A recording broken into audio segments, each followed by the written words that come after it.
ในประเทศลาวดอกเข็มได้ถูกนำใช้อย่างแพร่หลายในการเฮ็ดฝอยแบบดั้งเดิมมันยังเป็นหนึ่งในเครื่องปลาของดุงที่สามารถเข้าหาได้ง่ายที่สุดถ้าหากมีการคุ้มครองนำใช้แบบยืนยงดอกเข็มก็สามารถเพิ่มรายรับและปรับปรุงชีวิตการเป็นอยู่ของชุมชนได้โดยเฉพาะแม่นอยู่เขตชนบท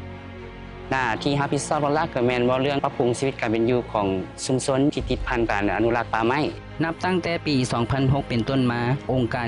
WWF ได้ร่วมมือกันเฮ็ดเวียกเคียงคู่กับชุมชนเพื่อสนับสนุนการคุ้มครองป่าไม้แบบยืนยงเป้าหมายหลักของโครงการแม้นเพื่อปรับปรุงชีวิตการเป็นอยู่ของชุมชนโดยการสร้างรายรับจากแนวทางปฏิบัติแบบยืนยงและการคุ้มครองทรัพยากรธรรมชาติที่มีความรับผิดชอบซึ่งประสบผลสำเร็จได้โดยผ่านการฝึกอบรมการจัดการ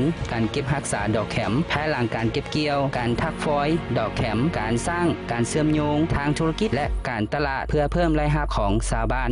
ภายหลังโครงการวายและไม้ปองเข้ามามีผลประโยชน์ในหนึ่งในอนุรักษ์เครื่องป่าของดงต้องมานี่มาแนะนำในปลูกแคมปลูกวายตืมได้สอนเฮ็ดพลอยได้สอนชานหัวได้สอนเฮ็ดแอกเขาคือพ่อเองนี่ทักได้7การ200,000ต่อมื้อแต่ว่าบ่แม่นทักคู่มื้อมีคนทัก10การข้าพเจ้าเองก็มีความภาคภูมิใจและที่ว่ากิจกรรมของโครงการเฮานี้ได้ประกอบส่วนในการที่ว่าปกปักรักษาป่าไม้แหล่งน้ำแหล่งเสบียงอาหารสัตว์ป่านานาชนิดรวมถึงการส่งเสริมชาวบ้านให้มีอาชีพมีรายรับแบบยืนยง